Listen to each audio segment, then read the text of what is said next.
Episode 5, AD 630 to 680.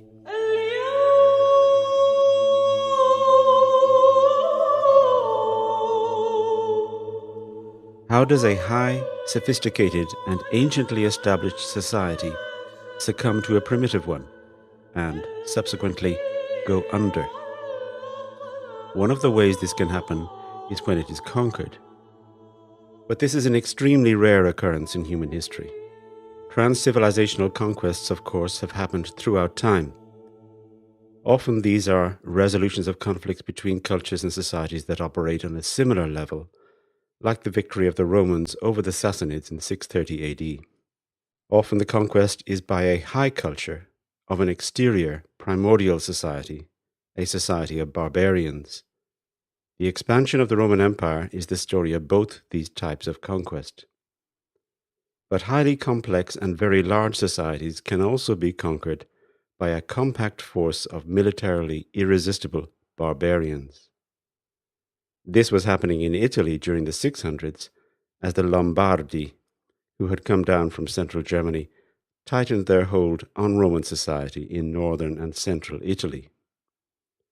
But theirs was the usual pattern. They were quickly adopting the style of life and the values of the society they had come to settle in. One can see the same process happen repeatedly in China over many centuries. The barbarian outsiders, inhabitants of harsh regions which train them for warfare, break in upon a settled state containing many rich cities with a highly productive agriculture and administered by an educated bureaucracy.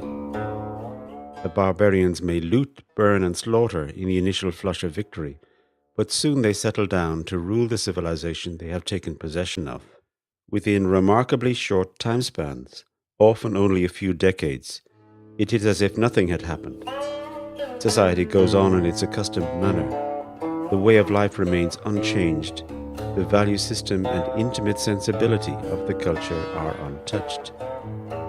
The barbarians eagerly learn the codes of the people they have conquered and rapidly assimilate. Soon they become indistinguishable from the natives. The Mongols became Chinese. The Bulgars became Roman Orthodox and looked to Constantinople.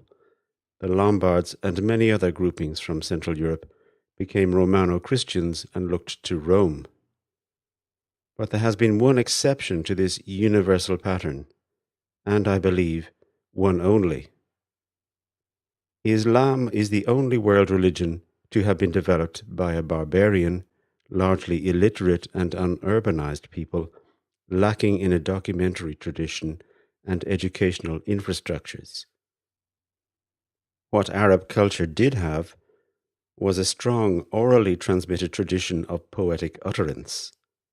This is clearly evident in the collection of religio-poetic sayings and teachings attributed to the Prophet in the somewhat later compiled Quran, literally the recitation.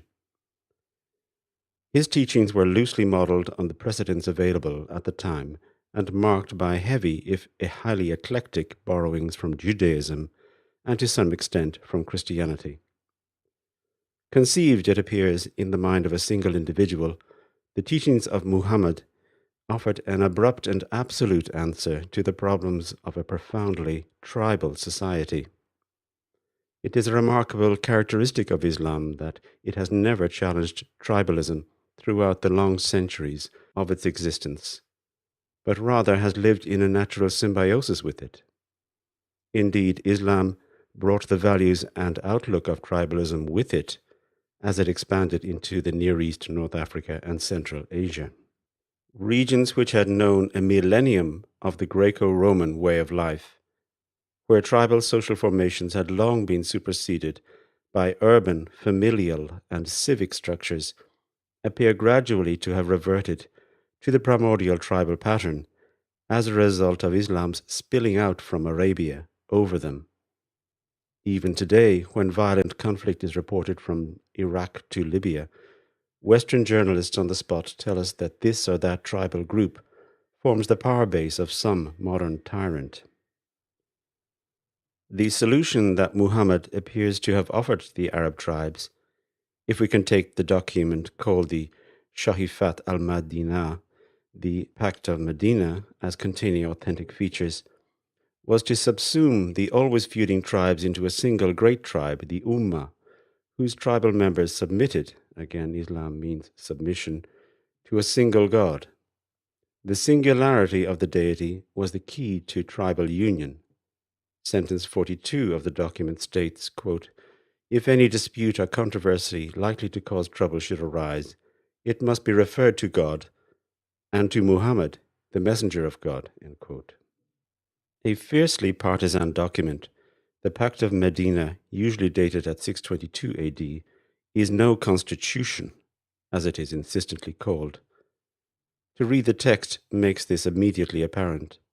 It is a document for a military alliance under a single authority, guaranteeing to those who are loyal the protection of God's justice, that is, their traditional tribal rights, such as the payment of blood money for wounds inflicted or murders committed within the community, the Ummah. The Ummah was conceived then within the setting of an internecine war between the Quraysh tribe of Mecca and the tribes, some of them Arabian Jewish, allied together under Muhammad at Medina. It was designed for war. And war is what ensued, a dynamic of unending aggression in the name of the community of the believers, in the name of their God, the protector and sponsor of the tribe of all the tribes. For this was above all an ethnic religion. It was the religion of the Arabs. The Judaic idea of the tribes of Israel as the chosen people of the one God was taken over and taken to heart.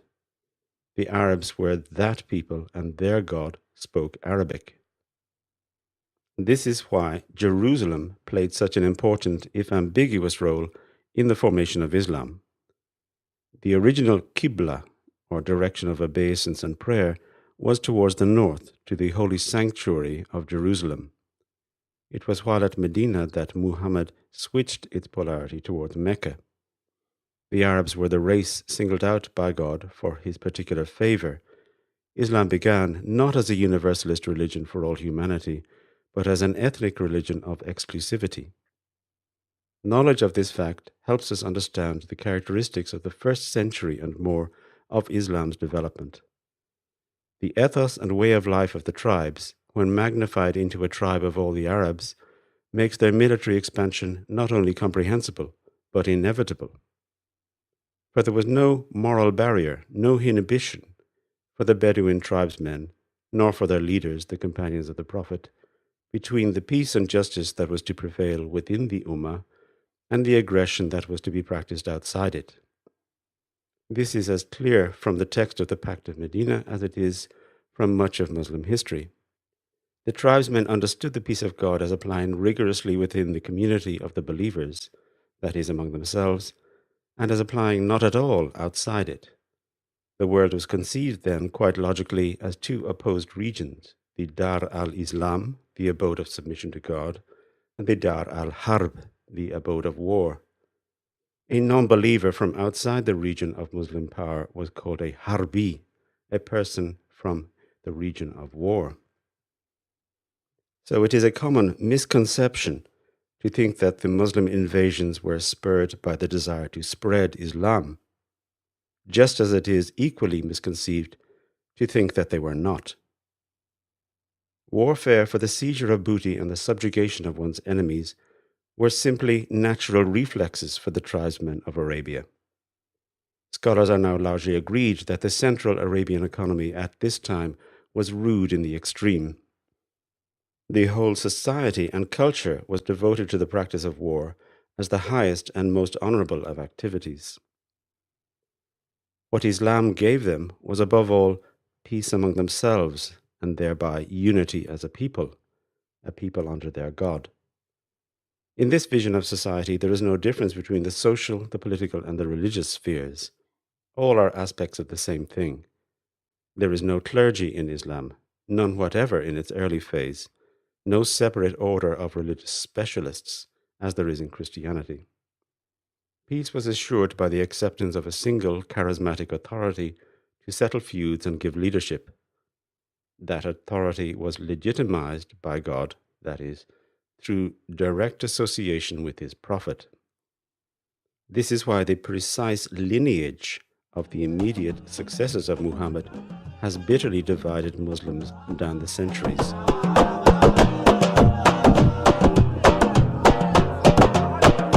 In the previous episode, we have seen how, immediately following the submission of the tribes of the Arabian Peninsula to the political and religious hegemony of the companions of the Prophet at Medina, that spontaneously, without a plan or hesitation, large-scale raiding was undertaken by the newly coalesced tribesmen into the soft underbelly of the Sassanid Empire. In 633 AD, Abu Bakr authorized a razzia in force under Khalid, with an army of about 18,000 men, to Al-Hira and then up the valley of the Euphrates, taking city after city. From the perspective of the city dwellers of the north, the Arabs came out of the desert, as they always had. Over the centuries, when the civilized world was weak, the raiders had wreaked havoc, seized what they could carry, and returned back across the desert. The desert gave them security. They could strike when and where they chose, but could not be pursued. The desert functioned just as the sea does for well-practiced raiders and pirates. It was their element, and no sedentary army could match them in it for speed and endurance. Geographically, the Arabian desert juts up from the peninsula like a huge tongue to the edges of the fertile coastlands of Syria, as it does the fertile valley of the Euphrates. From an Arabian perspective, each of these is equally accessible across the waterless wastes, without distinction. The east-west frontier, fought over and repeatedly fortified by the Romans and the Persians for century after century, was for them simply irrelevant.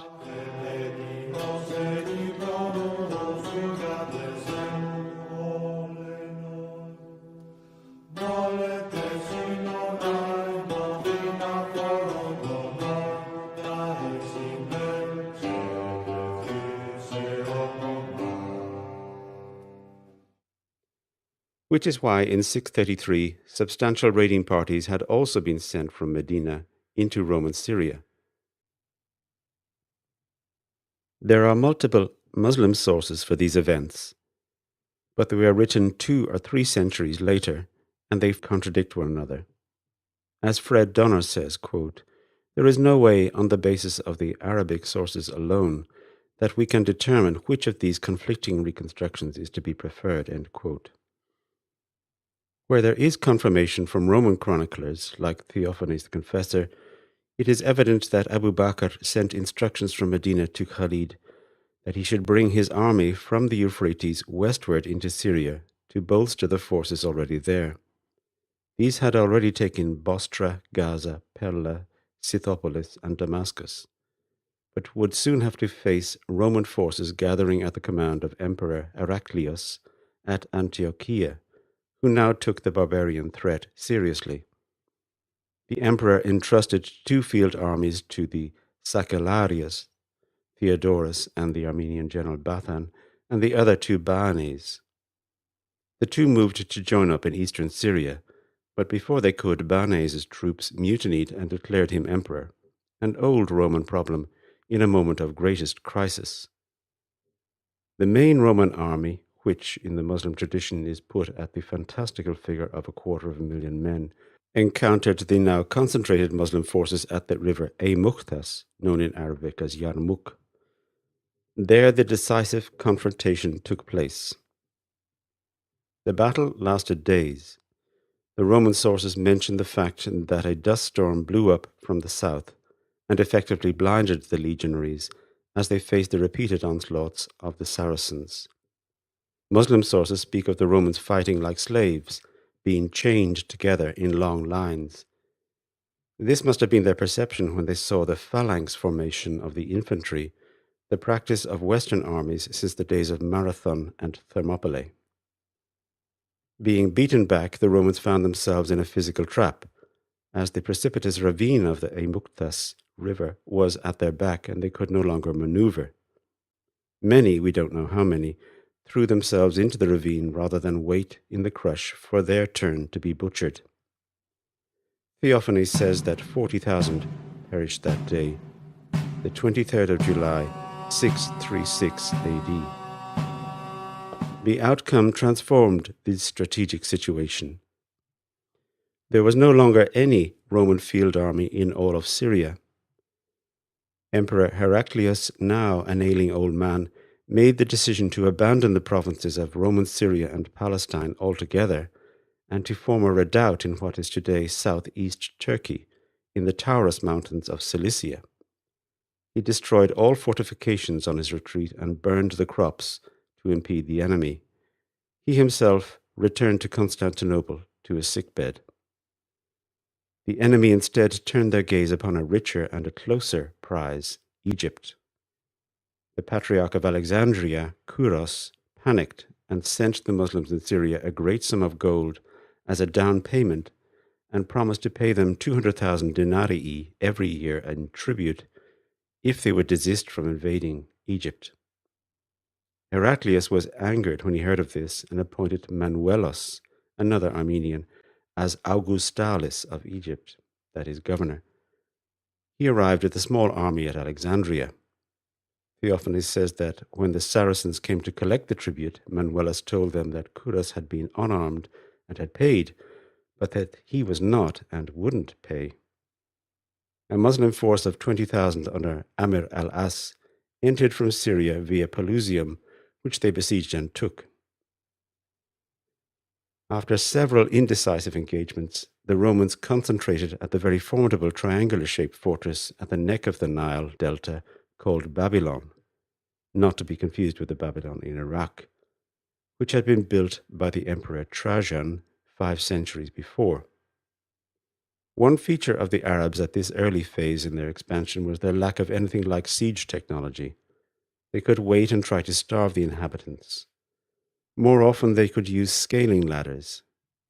Large Roman fortresses, with a garrison too small to man the whole circumference in force, could thus be taken.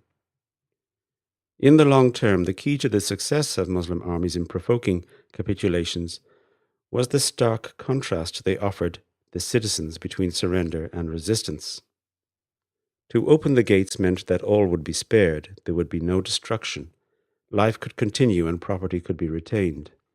The subjugated inhabitants had to pay the jizya, however, as the Prophet had stipulated. To resist and be taken by storm meant that every adult male would be slaughtered, and all the women and children would be taken as slaves. This dire fate accorded with the practices of the Arabian tribal wars. The ultimatum now had the sanction of the Prophet. During the siege of Babylon, news arrived from Constantinople that the old emperor Heraclius had died in 639. We are not told by reliable sources how the fortress of Babylon was taken, but it fell probably in April 641. 2 years later, the cities of the province of Pentapolis, the 5 cities of Cyrenaica, which is now eastern Libya, fell to the Muslims also. Once again, as in Syria, a concentration of forces and a single great defeat was sufficient for the Romans to lose all of Egypt. Alexandria fell on the 29th of September 641 AD.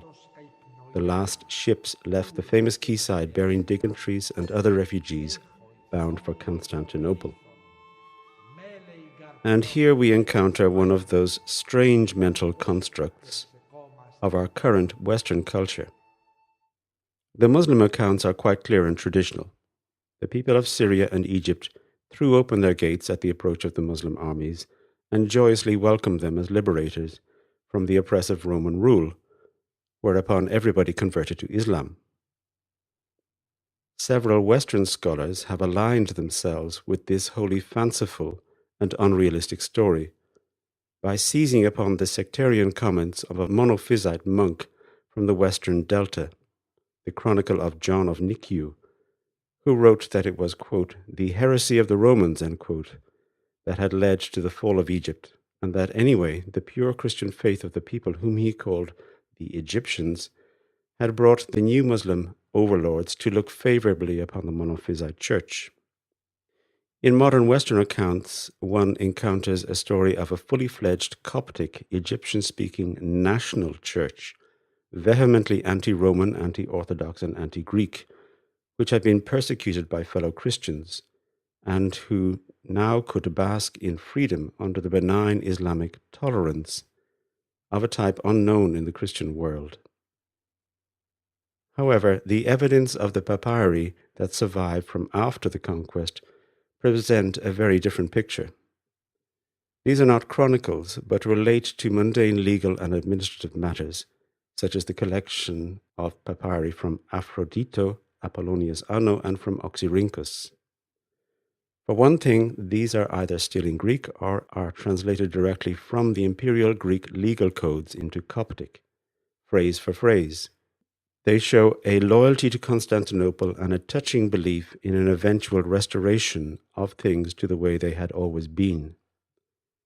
A legal document from Apollonius Anno begins with the oath, quote, "By the Holy and Consubstantial Trinity and the Imperial Salvation," end quote.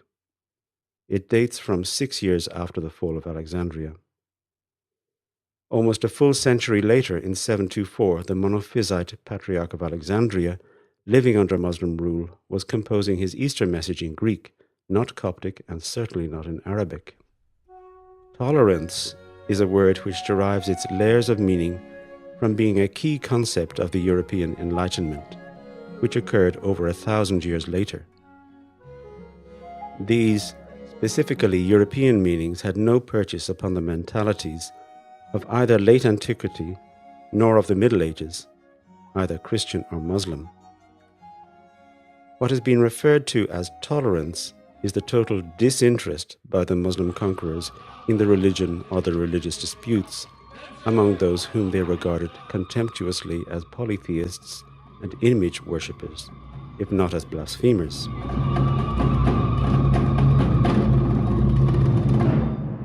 The conquerors faced an enormous practical problem. They numbered only tens of thousands, and they had within the space of a few years come to dominate a society of perhaps 10 million people in the Roman provinces alone. They were an alien people, strangers in a strange land, and they knew it. They proudly referred to themselves as the emigrants. Citizens of Antiochia, Jerusalem, and Alexandria were astonished at how poor and emaciated they looked, how threadbare their clothes were, and how simple their weapons and armor. In all other cases in history, such uncouth conquerors would have settled down and soon adopted the language, the customs, the religion, and the culture of the vast majority among whom they now lived, as happened in China and in Western Europe. This did not happen in the case of the Muslims, quite the contrary. They had come as an army of God's chosen people.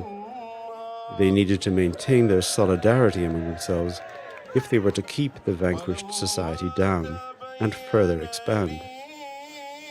Back in Medina, their new Khalifa, Umar, set out a policy designed to maintain this solidarity as a military caste. They were not to take possession of the estates of the upper classes for themselves. That would have meant the rapid dissolution and eventually submersion of the Arabs in the indigenous culture. Instead, they built or occupied fortresses away from the main Roman cities, which effectively were barracks for the Muslims alone. They were an army of occupation and wanted to remain so. This is why neither Alexandria, nor Carthage, nor Ctesiphon remains a capital city today, but instead Cairo, Tunis, Basra, and Kufa are major, if not capital cities in those regions. They were all founded as segregated garrison cities by the Muslims. Inside, the warriors did little except pray and exercise their martial skills. They took native women as wives, having converted them first to the religion and to the particular status and practices of the women of Arabia. In this intimate cultural area, it was the mores of the desert camps of Arabia which were imported into the life of Greco-Roman Egypt and Syria, where women had for time out of mind lived as freely and publicly as women anywhere in the ancient Mediterranean. These women of the garrison cities were the beginning of a profound long-term cultural and moral transformation.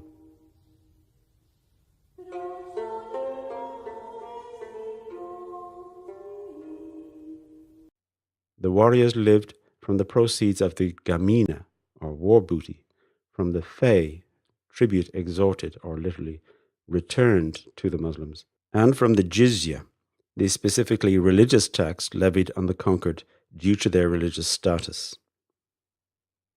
The Muslims received free food and other necessities handed out as to barrack soldiers. More importantly, they also received an annual stipend of wealth, each according to his station and depending on how early his tribe had converted to Islam. The money to pay for this came from the heavy taxes imposed on the indigenous Christian population, especially the onerous jizya. One can judge its severity by the behavior of the populace of Antioch. They had capitulated on terms after a siege and assault. One gate was opened while on the opposite side of the city resistance continued. It was fortunate that the two Muslim emirs, when they discussed the matter, decided to treat it as a case of surrender rather than a fight. Otherwise, the men would have been executed and the women enslaved, etc. But once it became clear what was actually meant by the pact of submission and how onerous the jizya was, the Antiochenes took up arms again and had to be bloodily suppressed. There were similar armed revolts by the peasantry in Egypt, which were similarly dealt with. To organize this system, Caliph Umar copied, as in so much else in Islamic culture, what the Arabs had encountered among the Sassanids in Iraq. That is the diwan or divan. Today a divan means a type of couch, but its original meaning related to papers or documents. It was an office of administration where written records were kept of each member of the Ummah in the fortress city and of his entitlements. He went there to receive his provisions and other payments, and annually to receive the lump sum of his stipend. Umar is recorded in Islamic sources of having declared, quote, "He who comes to Hijrah hurries to stipends," end quote. Hijrah meant emigration, in other words, to join the warriors occupying Iraq, Syria, and Egypt. No wonder that tribal contingents kept arriving at Medina, eager to be told which garrison city in the rich north they should travel to. They could see with their own eyes the many thousands of slaves flooding into Medina, as into a clearinghouse for captive human beings. Religiously conceived conquest quickly became a self-reinforcing industry for the whole Arabian Peninsula, drawing in more and more hungry, hardened warriors. This then was an alien military occupation where the aliens were determined to maintain their separateness and aloofness. In Greek, they were called the Sarakenoi, Saracens. The Saracens didn't destroy much of the Roman infrastructure or economic assets, for it was these that primarily interested them. The Roman economy continued as before under its usual hierarchy of local officials, who worked under instructions from high Greek-speaking officials at the court of the Muslim governors. An interpretation of regulations that the Prophet had laid down for certain Jewish tribes in central Arabia served people like Umar to formulate a method of maintaining the rule of his small minority of believers over the immense mass of the polytheist population. There was not the slightest intention of spreading Islam as a religion. Islam was the exclusive and treasured possession of the Ummah, of the community of the warriors. There was no profession other than warfare for an Arab Muslim during this period. The Ummah was the tribes united as an army of occupation, ruling by right of conquest. The legal status of Dhimma was articulated by the leadership. This meant that the subject people were to be left with their reprehensible beliefs and religious practices, so long as they did not offer scandal or offense to Muslim sensibilities. There were to be no civil magistrates, but the clergy could act as the organizers of the Christian communities. The bishop was responsible to the Muslim governor for the good behavior of his flock. These are just some of the aspects of the dhimma, or protection, imposed on the Greco-Roman populace of Egypt and Syria in the immediate aftermath of their defeat. If rich stipends were to be paid to the warriors of God, Caliph Omar needed to obtain not only ghanima, war booty, and to extract fey, tribute. There needed to be a mechanism to also extract jizya from the conquered Christians. This mechanism was ready to hand in the form of the Roman, still intact, administrative apparatus, the hundreds of officiales and secretaries dispersed throughout the provinces. Very quickly, the new Muslim overlords brought this apparatus under their direct control and instructed the officials to continue with their census records and tax-gathering procedures, but now they were simply to extract tribute from the mass of the population, for that is what, in early Islamic jurisprudence, the jizya essentially was. An example of this can be seen in the grandfather of St. John of Damascus, Sergius, who had been the chief of the imperial revenue, the protosymbolus of the Roman city of Damascus. When that city fell to the Muslims in 637, he stayed on at his post, taking the new name of Mansur ibn Sarjun, and proved so essential to the needs of the Saracen chieftain Muawiyah that he became his chief advisor and trusted confidant. When this man became the Umayyad Caliph in 661, ruling over an enormous empire, Mansur's office extended to imposing and collecting the jizya on his fellow Christians all over these provinces. Arrangements such as these meant that the Muslims, issuing forth on new expeditions from their fortress cities, initially made little direct impact upon the society they held in subjugation. Only the top layer of Roman officialdom interacted closely with the Muslim emirs and new provincial governors, receiving their instructions and presenting their accounts and showing the chests full of imperial Roman coins they had accumulated for their masters. They quickly learned Arabic, while with the bureaucracy beneath them they continued to speak and correspond in Greek. Most of the high officials who had not fled and who found their services needed by the emirs converted to Islam in order to fit in among the new entourages of the Arab chieftains.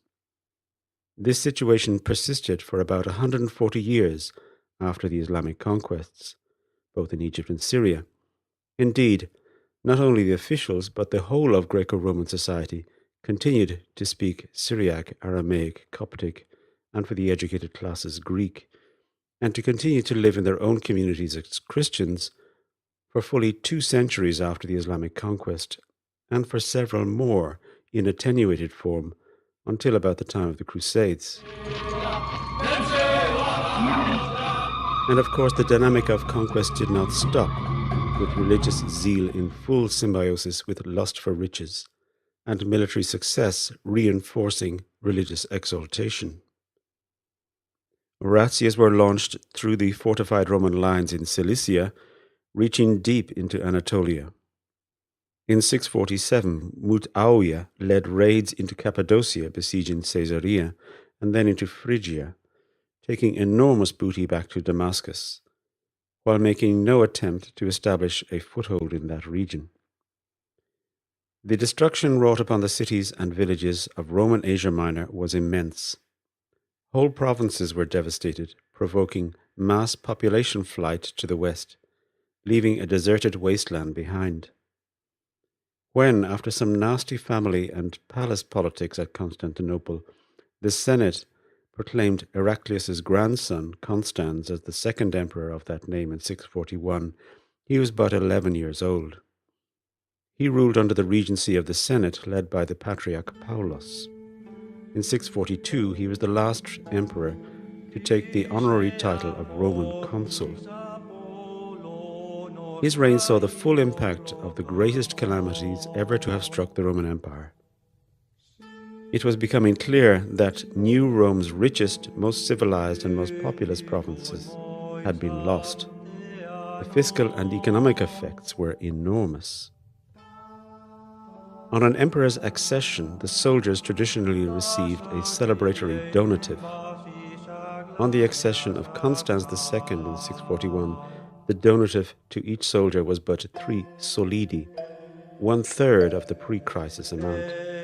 The rogai of the troops, their provisions, uniforms, arms, and mounts from the Imperial Commissariat, had to be cut back drastically. Half the imperial revenues had to sustain an army and navy of the same size as before the loss of the eastern provinces and the denuding of Asia Minor. The civil war between Phocas and Heraclius started the reduction of the garrisons along the Danube. The Sassanid War made it a total reduction. It had taken 50 years for the Avars to migrate into the Balkans. They took Sirmium in 582 AD. Their repulsion from the walls of Constantinople in 626 had caused the collapse of their hegemony over the Slavinii, or Slavs, who had migrated down behind them. Roman supremacy at sea, however, remained unchallenged by the camel riders of the arid desert. However, in 645, Alexandria was retaken from the sea by the strategos, or general, Manuel, with a fleet from Rhodes. A reconquest was not to happen, though. The Romans were driven out again the following year. But Muawiyah, the governor of Syria, understood from this the need for a fleet and began to ask his Christian advisors how the Muslims could acquire one. Abdullah ibn Sa'ad, the governor of Egypt, took charge of the task, and soon Greco-Roman craftsmen were building galleys in the docks of Alexandria. An initial Muslim flotilla raided Cyprus in 649, taking its capital, Constantia. Then they got into their stride. With Christians building and navigating the vessels and Christian slaves rowing them, the Muslim infantry could fight from deck, just as they did on land. They soon found that the sea offered even more opportunities for raiding than the desert had. In 654, Rhodes was devastated. The island of Kos was taken and Crete was pillaged. In 655, Constans II sought to restore the Roman monopoly of the Mediterranean. He personally assembled the whole imperial fleet and sailed south along the coast of Lycia, western Asia Minor. He met the Muslims opposite Mount Phoenix. The battle proved a catastrophe for the Romans. The fighting was deck to deck, and they were beaten, losing 500 ships. Constans himself only escaped with his life. And this was a defeat as bad, or nearly as bad, as the disaster at Yarmouk. It changed the course of history and was the beginning of the end of the Mediterranean as the center of the Greco-Roman world. From 655 AD onwards, the Middle Sea, once Mare Nostrum, our sea, was a scene of almost continuous predation and warfare, of greater or lesser intensity, right up until the 1700s. The sea, which had for well over 1,000 years organically united the region of a whole civilization, the ancient Greco-Roman world, was to become for the following 1,000 years a battle zone between Islam and Christendom. Many were the miseries that would befall travelers in coastal villages during that immensely long era. Muslim razzias could now reach the central Mediterranean. Sicily was raided by a large Muslim force at this time. The son of the above-mentioned Sergius, also named Sarjun, inspected a job lot of Christian slaves taken from Sicily in the marketplace of Damascus. Among them he found a monk called Cosmas, who was a learned scholar. How many like them must there have been? Sarjun bought him and gave him the job of tutoring his sons, one of whom was the future saint John of Damascus.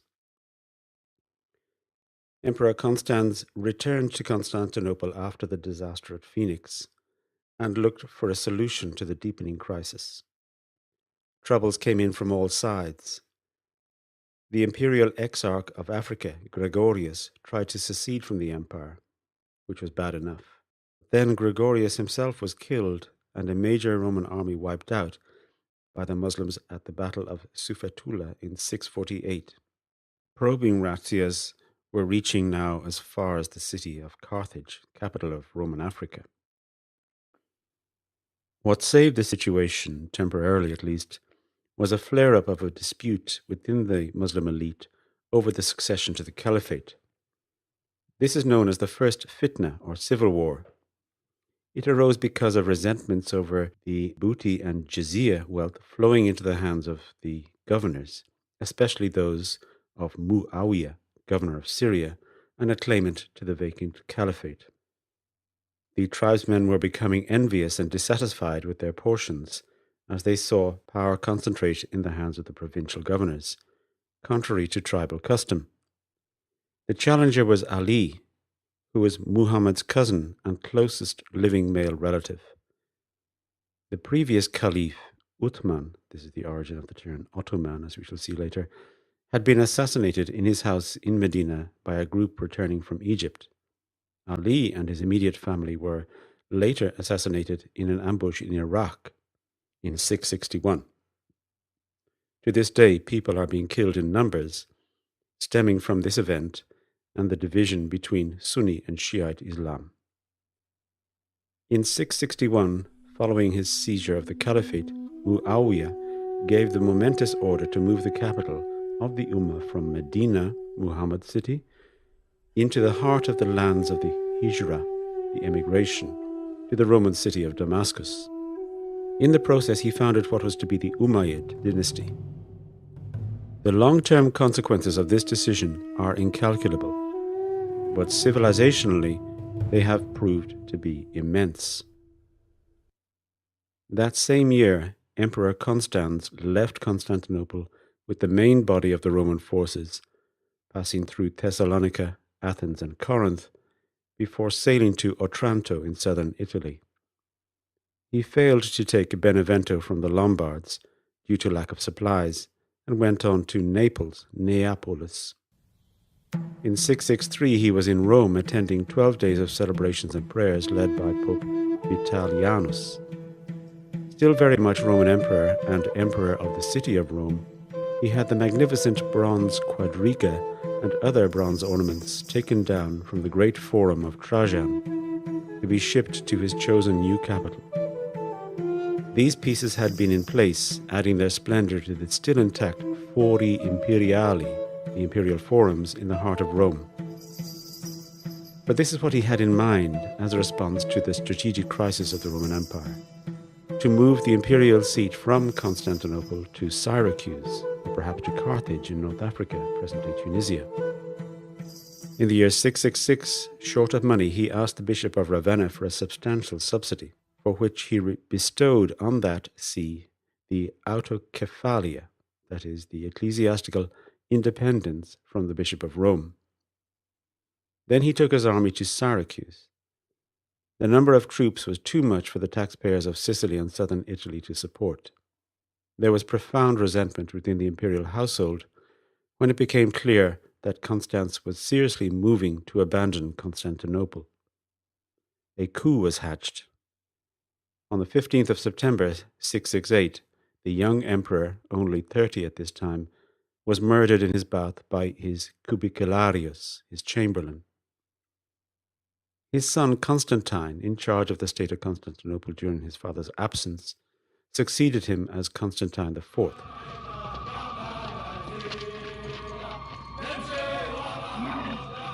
In 668, Uqba ibn Nafi led a large-scale razzia into Roman Africa, capturing the outlying fortresses erected against the Berber tribes and the inland cities.